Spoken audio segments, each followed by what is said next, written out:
NBA media is heavily scrutinized in the NBA YouTube community, and it's for good reason. I agree.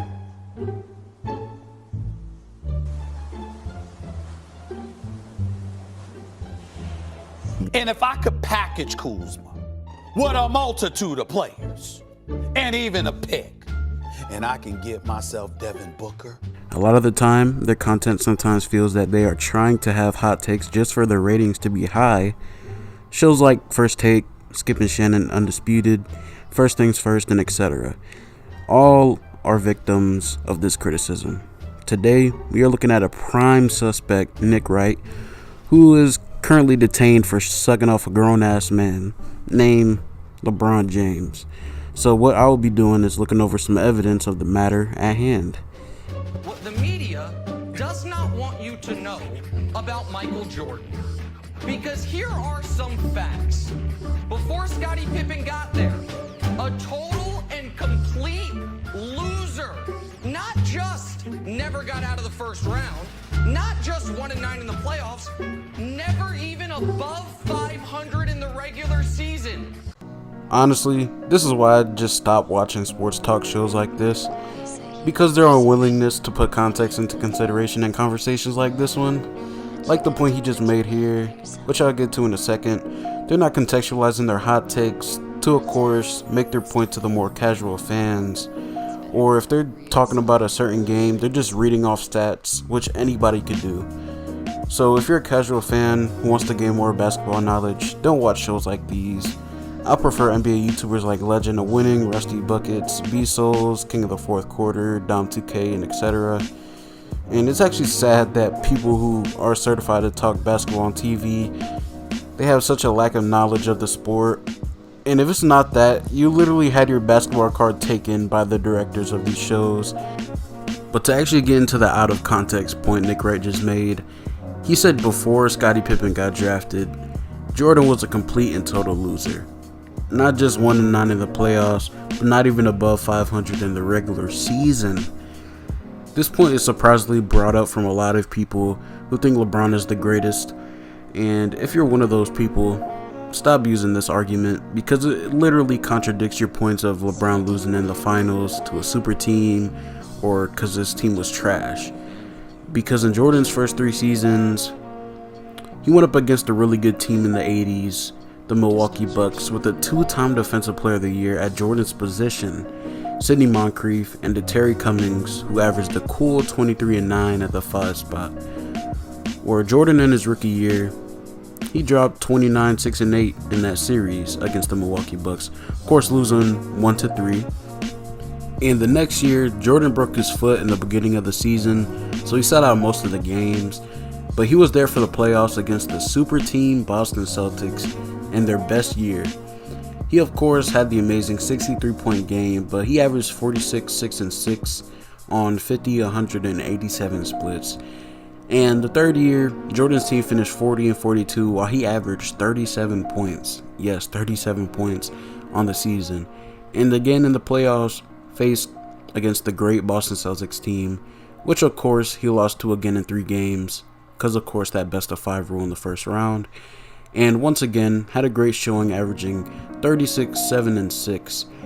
And a wild thing about this point, and it really doesn't put it into context, of course, because to make the argument that, Jordan was a loser without Scottie Pippen, Scottie Pippen only averaged 8 points his rookie season, and of course, Jordan had an amazing season, winning 50 games, and on top of that, winning his first MVP with also his Defensive Player of the Year while getting out of the first round because he didn't have to play a team that was so much better than his. So this point by Nick Wright and people that just don't know the context is just very flawed. Can I have point number 2, please?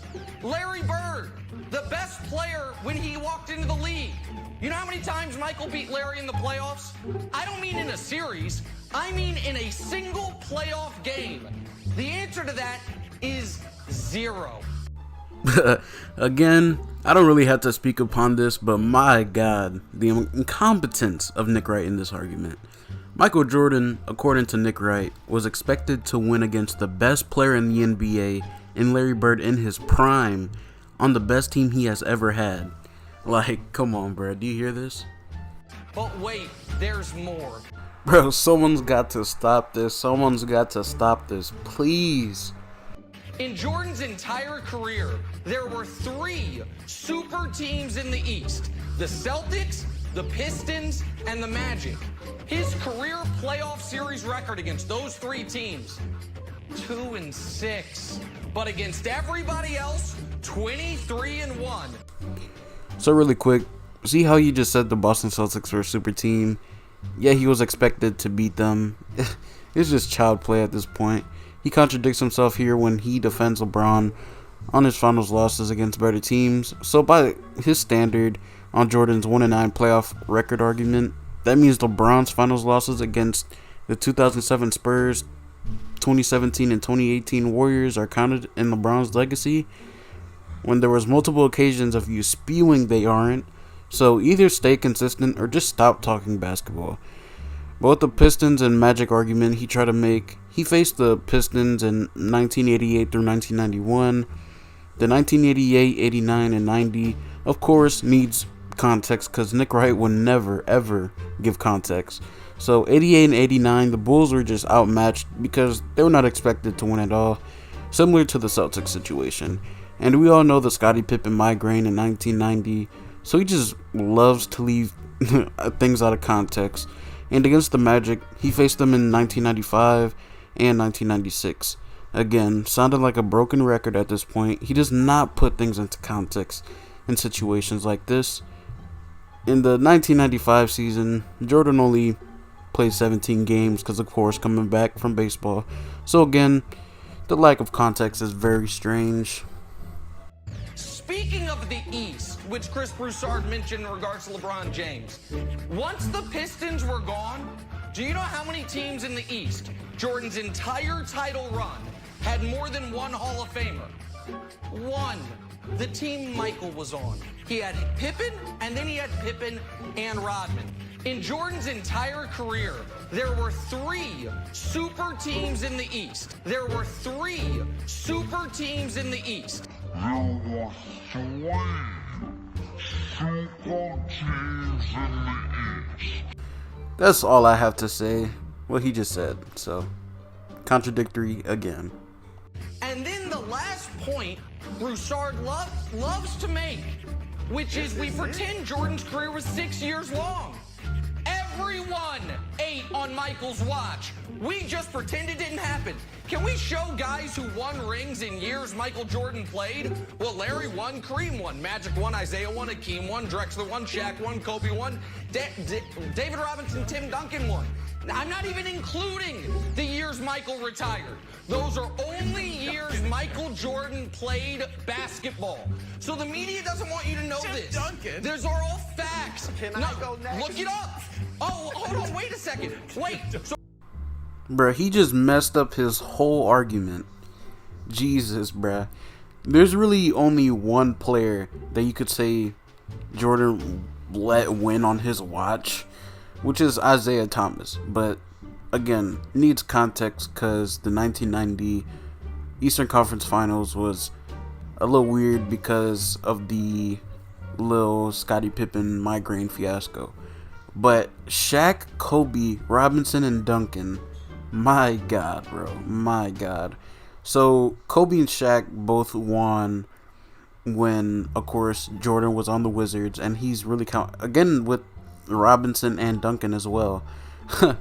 And Hakeem Drexler won, of course, in 1995 when he just came back from playing baseball. So, and Bird, Kareem, and Magic were all in the 80s. So my gosh, this is a terrible graphic. My God. And that's really it. So Nick Wright is definitely going to be arrested. Definitely. But yeah, that's it. So leave a like if you like NBA content like this. And I guess leave down in the comments any feedback. So yeah, that's it. Subscribe if you are new. And I'm out. Peace.